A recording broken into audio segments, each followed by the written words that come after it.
TDP Janasena పొత్తుల గురించి మాట్లాడమని మీరు రిక్వెస్ట్ చేస్తున్నారు. ఏం మాట్లాడతాం? కొత్త సబ్జెక్టా ఇది? పవన్ కళ్యాణ్ 25 సీట్లకు అమ్ముడుపోతాడని 100 సార్లు చెప్పారు. హర్రామ్ జోగయ్య, ముద్రగడ పద్మనాభం గారు లేదు 50-60 సీట్లు ఇవ్వాలి, సీఎం పోస్టు 2.5 సంవత్సరాలు ఇవ్వాలి.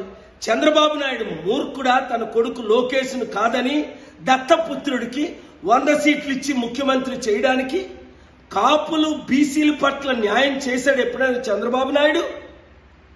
ఈరోజు 94 సీట్లు టీడీపీ ప్రకటించింది. బీసీలకేది ప్రథమ స్థానం ఉందా?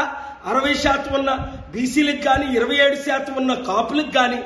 అందుకే చిత్తశుద్ధి ఉన్న కాపులారా మనం 27% ఉన్నాం, బీసీలారా మనం 55% ఉన్నాం, బడుగు బలహీన వర్గాలారా మనం 90% ఉన్నాం.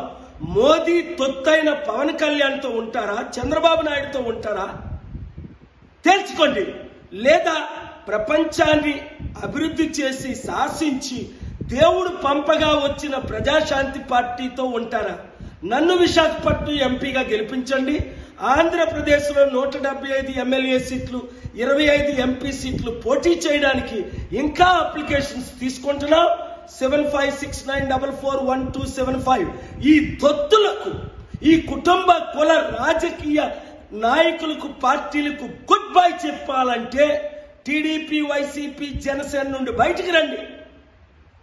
ఏ చిన్న పార్టీలకి ఓటేయకండి, చేల్చకండి. ప్రజాశాంతి పార్టీని గెలిపించుకోండి. రాష్ట్ర రక్షకులుగా, దేశ రక్షకులుగా మారండి. ఈ వీడియోని అందరికీ షేర్ చేయండి. కలిసి పోరాడదాం, అంబేద్కర్ ఆశయాలు నెరవేర్చుదాం.